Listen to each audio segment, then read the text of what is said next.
नाज़रीन अस्सलामु अलैकुम वरहमतुल्लाहि वबरकातुह। सीधी बात के ताज़ा तरीन प्राइम टाइम में आप लोगों का इस्तकबाल है।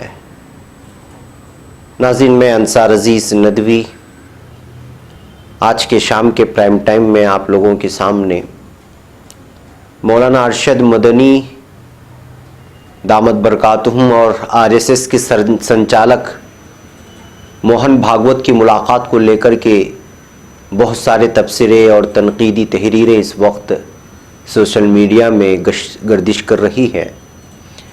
मैं उसी के ताल्लुक़ से फ़िक्र ख़यालात के उन्वान से एक अखबार में छपे एक ख़बर को आप लोगों के सामने पेश करना चाहता हूं और उस पर तबसरा भी करूंगा। और साथ ही एक सिख लड़की के अगवा को लेकर के लगता है कि सिख तबका बहुत नाराज़ नज़र आ रहा है और उन्होंने दिल्ली में इस वक्त एहतजाज भी किया है पुरज़ोर, वो भी कुछ बताऊंगा। कश्मीर के हालात, कश्मीर की सड़कों पर लाशें नज़र न आने का मतलब ये नहीं कि सब कुछ ठीक है। इस तरह श्रीनगर के मेयर ने बयान दिया है, वहाँ के हालात को बयान करने की कोशिश की है, उसकी भी तफसीलात रखूँगा। और एनआरसी ने बीजेपी की मुश्किलें बढ़ा दी हैं, इसलिए नाराज़ पार्टी लीडर की अमित शाह से मुलाकात का सिलसिला भी जारी है। देखते हैं एनआरसी से क्या क्या हुआ है और आगे का क्या हालात होंगे। और कश्मीर को लेकर के दिल्ली में इस वक्त सरगर्मियाँ तेज़ हो गई है, उससे भी मैं आप लोगों को तबसरा करूंगा और उसकी तफसीलात रखूंगा। उससे पहले नाज़रीन, आप लोगों से दरख्वास्त कर लेता हूं कि जिन लोगों ने हमारे चैनल को सब्सक्राइब नहीं किया है वो कर ले और हमारे इन वीडियोस को और इसकी लिंक्स को दूर दूर तक और दूसरों तक, अपने दोस्तों अहबाब तक पहुंचाने में हमारी ज़रूर मदद करें। नाज़रीन, कौमी आवाज़ का एक तजज़िया है। साबिक सदर जमहूरिया प्रणब मुखर्जी जब आरएसएस की दावत पर नागपुर वाक़े संघ के हेडक्वार्टर गए थे तो पूरे मुल्क में ज़बरदस्त बहस छिड़ गई थी, जबकि वह ऐसी कोई बड़ी बात नहीं थी क्योंकि प्रणब मुखर्जी साबिक सदर जमहूरिया थे और सदर बनने के बाद उनका ताल्लुक़ किसी भी सियासी पार्टी से नहीं रहा था। लेकिन गुज़िश्ता जुमा को कुछ ऐसा हुआ जिसका कोई तसव्वुर भी नहीं कर सकता था।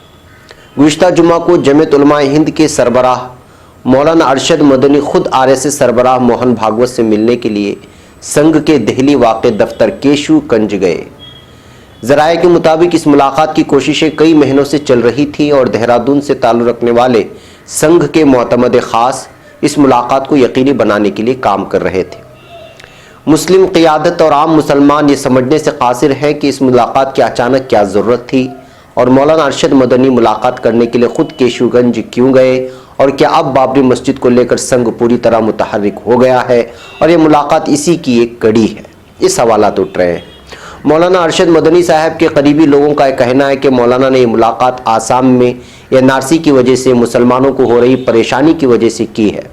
अवाम ये सवाल भी कर रहे हैं कि इस्लाम में मशवरा करने को अहमियत दी गई है और मौलाना हमेशा इसकी तबलीग भी करते हैं, तो फिर उन्होंने खुद तंजीम के लोगों से और मुसलमानों से मशवरा क्यों नहीं किया और मुलाकात से पहले या बाद में अवाम को मुलाकात के मकसद से आगाह क्यों नहीं किया गया। इन्हीं सवालों के बीच कुछ ऐसी तस्वीर सामने आई है कि मुलाकात अचानक नहीं हुई बल्कि महीनों से पर्दे के पीछे इसके लिए कोशिशें हो रही थी। इस मुलाकात के ताल्लुक से बावसूख ज़राए का कहना है कि कुछ माह से बंद कमरों में कुछ बातें हो रही थी।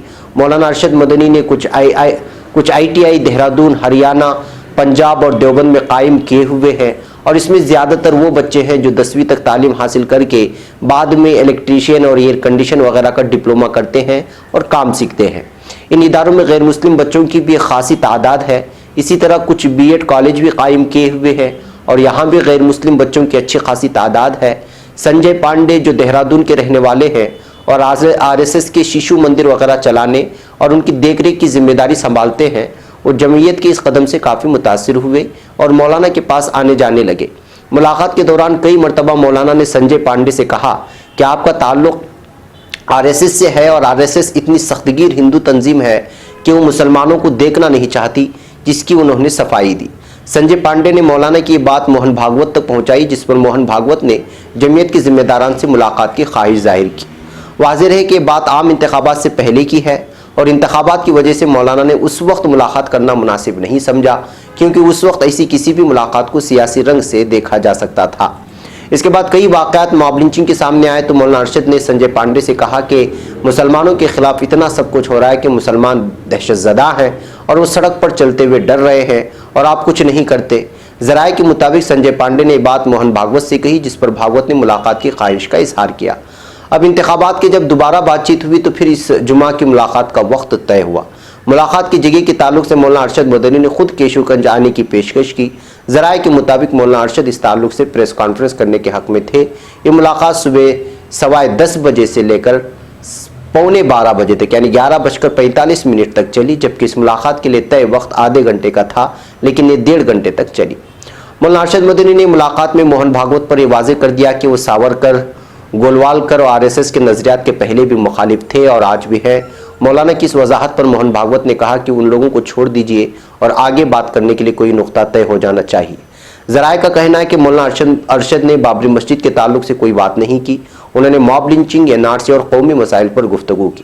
ذرائع کے مطابق گفتگو کے دوران مولانا نے کہا کہ ملک کے آج وہ پوزیشن ہے جو آزادی سے پہلے تھی، جب عوام کو مذہب کا نشہ پلایا گیا۔ انہوں نے کہا کہ آج بھی اسی طرح مذہب کا نشہ پلایا جا رہا ہے، اگر یہ جاری رہا تو صرف مسلمان ہی نہیں بلکہ پورا ملک برباد ہو جائے گا۔ موہن بھاگوت نے اس بات سے اتفاق کیا اور مولانا کو ہندوتوا کی تشریح سمجھاتے ہوئے کہا کہ ہندوتوا کا مطلب صرف ہندو نہیں ہے، بلکہ ہندوتوا کا مطلب یہ ہے کہ ہندو اور مسلمان دونوں مل کر کام کریں اور ایک ساتھ رہیں۔ ذرائع کے مطابق مولانا نے کہا کہ وہ بھی یہی چاہتے ہیں لیکن یہ بات بند کمرے میں بیٹھ کر نہیں ہو سکتی۔ ذرائع کے مطابق مولانا نے کہا کہ جس طرح وہ مولانا ارشد مدنی اپنی کلاسوں اور بڑی بڑی جگہ پر یہ کہتے ہیں کہ مذہب سے اوپر اٹھ کر انسانیت کی بنیاد پر ایک دوسرے کا کام کرنا چاہیے، ایسے ہی آپ کو بھی میدان میں آ کر کہنا ہوگا۔ ذرائع کے مطابق مولانا چاہتے تھے کہ کچھ اعلان مشترکہ طور پر ہو جائے لیکن اس کے لیے سنگھ نے کوئی جلد بازی نہیں دکھائی اور اس سلسلے میں سنگھ لیڈر رام لال کو کوآرڈینیٹ کرنے کی ذمہ داری دے دی۔ یہاں یہ بھی پتہ لگا کہ گفتگو کے دوران رام لال موجود نہیں تھے اور ان کو بعد میں بلا کر کوآرڈینیٹ کرنے کے لیے کہا گیا تھا۔ ذرائع کے مطابق مولانا نے گفتگو کے دوران اپنے اس موقف کو دہرایا کہ ان کے ہاں آنے کا مقصد ملک اور اس کے بھائی چارے کو بچانا ہے۔ ان کا ماننا ہے کہ نظریاتی اختلافات اپنی جگہ ہیں لیکن سب کو آگے آ کر اس سمت میں کام کرنا ہوگا۔ اب آنے والا وقت ہی اس پر سے پردہ ہٹائے گا کہ اس ملاقات کا مقصد کیا تھا اور وہ کون سی وجوہات تھیں جنہوں نے مولانا کو اس ملاقات کے لیے مجبور کیا، کیونکہ سنگھ کے تعلق سے مولانا کی ہمیشہ جو رائے رہی ہے وہ جگ ظاہر ہے۔ آزادی کے 70 سال بعد جمعیت کو RSS کی ہندوتوا کو سمجھنے کی کیوں ضرورت پڑی؟ بہرکیف ناظرین، یہ وہ تفصیلات تھی جو اندر سے آئیں اور یہ تفصیلات میں نے آپ لوگوں کے سامنے رکھی۔ اب بات کرتے ہیں سوشل میڈیا کی۔ ہمیشہ سے ہمارے یہاں پر یہ دیکھنے میں آیا ہے کہ جب کوئی اچھا قدم اٹھاتا ہے تو ہم پرانی تاریخ کے حوالے سے اس اقدام کو بعض لوگ سراہنا کرتے ہیں اور بعض لوگ تنقید کی نگاہ سے دیکھتے ہیں۔ جب اس طرح ملاقات کی خبر سوشل میڈیا میں وائرل ہونے لگی تو کسی نے لکھا کہ مولانا سلمان حسینی ندوی صاحب نے جب بابری مسجد کو لے کر کے ایک فریق سے بات کرنے کی کوشش کی تو ان کو پوری طرح سے ان کی مخالفت کی گئی اور ایک مخصوص طبقہ ان کے پیچھے دشمنی کرنے لگ گیا اور عداوت کرنے لگی۔ اب جب مولانا ارشد مدنی نے اس طرح کا قدم اٹھایا ہے تو ان پر تنقیدیں کیوں نہیں کی جاتی؟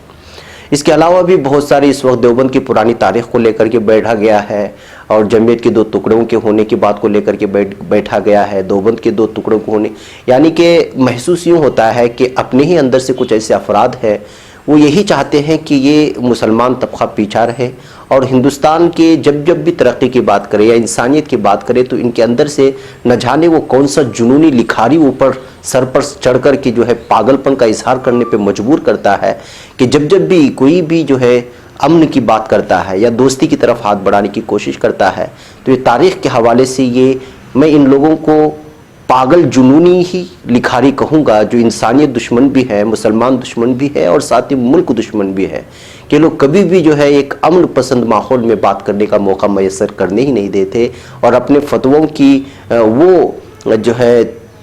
بیگ نکال کر کے بیٹھ جاتے ہیں جس میں سے اپنے انداز میں اس قدر تنقیدیں ہونے لگتی ہے کہ پھر کفر اور نہ جانے کیا کیا چیزیں لکھنا شروع کر دیتے ہیں۔ میں ان لوگوں سے مؤدبانہ درخواست کرتا ہوں کہ اس وقت ملک کے حالات بڑے ہی خراب ہے، جو دور اندیشی سے سوچتے ہیں ملک کے حالات کو اور مسلمانوں کے تئیں سے، ان کو اپنے اعتبار سے کام کرنے دیں۔ آپ اپنے قلم کو اپنے یہاں پر سنبھال کے رکھیں۔ سوشل میڈیا میں اگر لکھنے کی آپ کو اجازت ہے تو آپ کسی امت کا، کسی مدرسے کا، کسی عالم کے تئیں کوئی ٹھیکہ لے کر کے نہیں رکھا ہے کہ آپ دشمنی اور عداوت کو بڑھاوا دیں اور جو اس وقت حالات ہیں اس کو سمجھنے کی کوشش کریں۔ سیدھی بات یہی اپیل کرتا ہے۔ مولانا ارشد مدنی दामद बरकातुहुम ने जो कदम उठाया है, किस लिए उठाया, क्या उठाया, दिल का हाल अल्लाह जानने वाला है। लेकिन मौजूदा हालात में और कश्मीर की जो सूरत हाल बनी हुई है, NRC और MPR को लेकर के जो बहस और मुबाहसे हो रहे हैं और जिस कदर कवानीन के बदलने में और कवानीन के नए कवानीन के लाने में इस वक्त की मरकज़ी हुकूमत जो अपना हरदर्मी दिखा रही है, ऐसे हालात में ज़रूरी है कि पुरअमन माहौल में एक ऐसे तबक़े से बात किया जाए जो तबक़ा इस वक्त मरकज़ी हुकूमत को इशारे पढ़ना चाहता है। ज़ाहिर सी बात है कि ऐसे हालात में वक्त के मुताबिक जो है फ़ैसले लेने पड़ते हैं और अपने इरादों को भी बदलना पड़ता है। बहरकैफ नाज़रीन, चूँकि इस तरफ बहुत सारे लोग मुझे ध्यान दे रहे थे कि इस सिलसिले में आप बयान करें कि क्या है रियलिटी, तो ये कुछ तफसीलात मिली थी जो मैं आप लोगों के सामने रखता हूँ। मैं उन लिखारियों को एक बार फिर अपील करता हूँ कि आप फ़िलहाल अपने कलम बंद रखें। ये हिंदुस्तान के 30 करोड़ मुस्लिम आबादी का सवाल है, कश्मीर के 80 लाख लोगों के सवाल है, बहुत सारे ऐसे मसाइल हैं जो अंदरूनी सतह पर मैं यहाँ पर आपको साफ तौर पर समझाया नहीं जा सकता, जो गहरी और गिराई के साथ हिंदुस्तानी तारीख़ का मुताला रखते हैं। और इस वक्त जो सियासत हो रही है उसका गहराई और गिराई से मुताला करें तो इस वक्त जो दानिश्वर तबका है, उलमा का वो तबका जो हमेशा से जो है इस उम्मत मुस्लिमा की बिलखुसूस हिंदुस्तान के मुसलमानों की रहनुमाई करते आ रहे हैं, वो जो भी कदम उठाएंगे उम्मत मुस्लिमा के लिए उठाएंगे, उन्हीं के हक़ में उठाएंगे और जो भी फ़ैसला लेंगे इंशाअल्लाह उनके लिए बेहतर ये होगा। मुअज़्ज़ज़ व मुकर्रम सीधी बात के नाज़रीन, सीधी बात के इश्तिहारी मेंबरशिप कार्ड से जुड़िए और अपने कारोबार समेत अपने तालीमी व दीगर इदारों को मजबूत कीजिए। सीधी बात ला रहा है मुख्तसर मुद्दत के लिए बहुत ही अनोखा और भरपूर फ़ायदेमंद ऑफ़र। हमारी इस इश्तिहारी मेंबरशिप से जुड़िए और अपनी तिजारत को फ़रोग़ देने के साथ साथ इदारे सीधी बात को मजबूत कीजिए। लाइफ टाइम इश्तिहारी मेंबरशिप कार्ड की तफसीलात हासिल करने के लिए इस नंबर पर व्हाट्सअप करें, चाहे मुल्क के किसी भी कोने से या बैरून ममालिक से ही क्यों ना हो। नंबर है 9663027449। बहरकैफ नाज़रीन, अब हम बात करते हैं एक ऐसी सिख लड़की की जो पाकिस्तान में मैंने प्राइम टाइम में इस सारी तफसीलात भी रखी थी, लेकिन लगता है कि एक सिख का खुसूसी तबका इस बात को लेकर के बड़ा नाराज़ हो रहा है। पाकिस्तान के पंजाब सूबे में एक सिख लड़की का अगवा और ज़बरदस्ती उसका मजहब तब्दील करा के निकाह कराने के सिलसिले में सिख तबके में ज़बरदस्त इश्तियाल है और वो उसे ज़ाहिर करने के लिए उन्होंने पीर को नई दिल्ली में वाक़ पाकिस्तान हाई कमीशन के सामने ज़ोरदार मुज़ाहरा किया और पाकिस्तान की मुखालिफत में नारे लगाए। नई दिल्ली के चाणक्यपुरी में वाक़ पाकिस्तान हाई कमीशन के सामने सिख तबके समेत दीगर तबकों के लोग भी बड़ी तादाद में जमा हुए। मुजाहिरीन ने अगवा की गई लड़की को इसके घर वालों को सौंपने और पाकिस्तान में अक़लियतों की हिफाजत को यकीनी बनाने के सिलसिले में जमकर नारेबाजी की। मुजाहिरीन का मुतालबा था कि इमरान खान हुकूमत पाकिस्तान में रहने वाले अक़लियतों की सिक्योरिटी को यकीनी बनाए और इस मामले में पाकिस्तान हुकूमत से सख्त कार्रवाई का मुतालबा भी कर रहे हैं।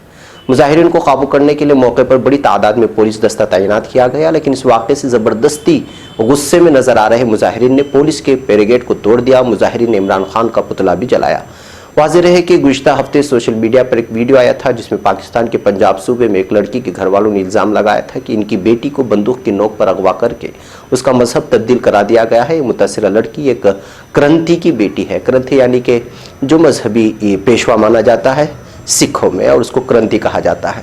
हिंदुस्तान इस वाक़े की सख्त मजम्मत की है। वज़ारत ख़ारिजा के तर्जुमान रवीश कुमार ने कहा, सिविल सोसाइटी और मुल्क के लोग पाकिस्तान में 2 सिख लड़कियों के अगवा, ज़बरदस्ती उनके मजहब तब्दील कराने और निकाह कराने के हालिया वाक़यात की सख्त मजम्मत करते हैं।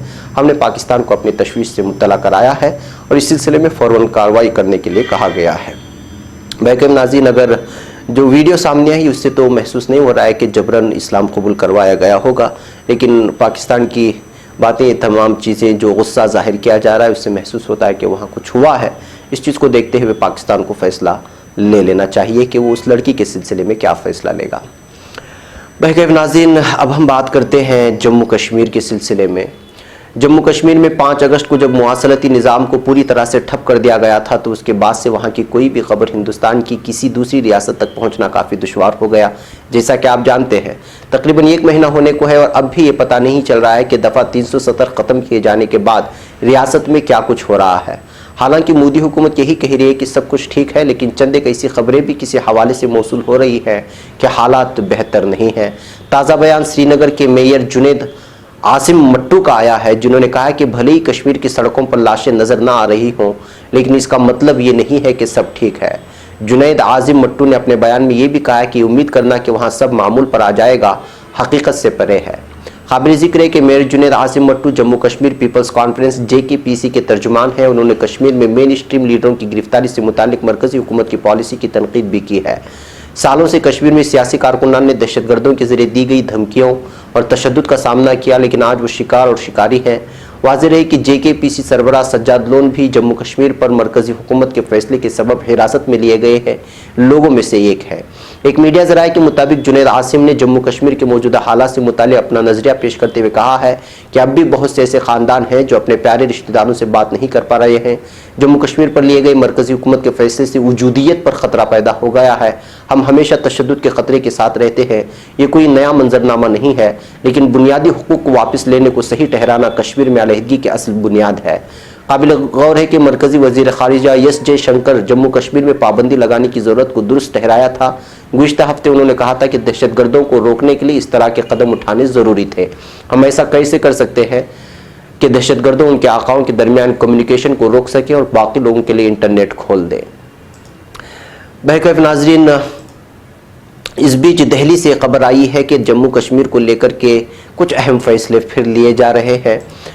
दरअसल जम्मू कश्मीर के गवर्नर सत्यपाल मलिक ने मंगल को सदर जमहूरिया रामनाथ कोविंद से मुलाकात की। 5 अगस्त को जम्मू कश्मीर का खुसूसी दर्जा ख़त्म करके उसे मरकज़ की ज़ेर इंतज़ाम 2 रियासतों में तकसीम किया गया था। रियासत से आर्टिकल 370 के इल्तिज़ामात भी हटा दिए गए। सदर जमहूरिया के साथ सत्यपाल मलिक की मुलाकात के बारे में फ़िलहाल कोई तफसील दस्तयाब नहीं है, लेकिन ऐसा समझा जाता है कि गवर्नर ने सदर जमहूरिया रामनाथ कोविंद को रियासत के हालात से वाकिफ़ कराया है। वहीं दूसरी जानिब जम्मू कश्मीर से आए एक वफद ने मंगल को नॉर्थ ब्लॉक में मरकज़ी वज़ीर दाखिला अमित शाह से मुलाकात की है। वफद में जम्मू, श्रीनगर, पुलवामा, लद्दाख के तकरीबन 100 लोग शामिल थे। 5 अगस्त को जम्मू कश्मीर से खुसूसी दर्जा ख़त्म किए जाने और उसे मरकज़ के ज़ेर इंतज़ाम 2 रियासतों में तकसीम करने के बाद से वहाँ से आए लोगों की पहली मुलाकात थी। अमित शाह के साथ वफ्द की मुलाकात के बारे में वज़ारत दाखिला ने कोई इत्तला नहीं दी, लेकिन ऐसा समझा जा रहा है कि हुकूमत के तय लोगों में भरोसा बढ़ाने के लिए मुलाकात हुई। जम्मू कश्मीर के सिलसिले में किए गए फैसले के बाद रियासत में तशद्दुद और तहरीकों को रोकने के लिए कई तरह की पाबंदियां लगाई गई थीं, जिन्हें अब इंतज़ामिया रफ्ता रफ्ता ख़त्म कर रहा है। रियासत में स्कूल, अस्पताल और दफातर में मामूल के मुताबिक कामकाज शुरू हो गए हैं। ये यहाँ का दावा है, लेकिन स्कूल में कोई भी जो है तलबा नज़र नहीं आ रहे हैं। वहाँ के मकामी मीडिया का यह दावा है। लैंडलाइन फ़ोन सर्विस भी बहाल कर दी गई, यहाँ का मीडिया लिखता है, लेकिन हकीकत यह है कि वहाँ पर ऐसा कुछ नहीं है। मखसूस कुछ फ़ोन है जिससे फ़ायदा लोग उठा रहे हैं। हालांकि अभी श्रीनगर और वादी में मोबाइल और इंटरनेट सर्विस पर पूरी तरह पाबंदी आयद है। जम्मू कश्मीर का खुसूसी दर्जा ख़त्म किए जाने के बाद तश्कील मरकज़ी के ज़ेर इंतज़ाम 2 रियासतों में जम्मू कश्मीर और लद्दाख को 31 अक्टूबर को बाज़ाब्ता तौर पर वजूद में लाया जाएगा। ये इस तरह का दावा किया जा रहा है।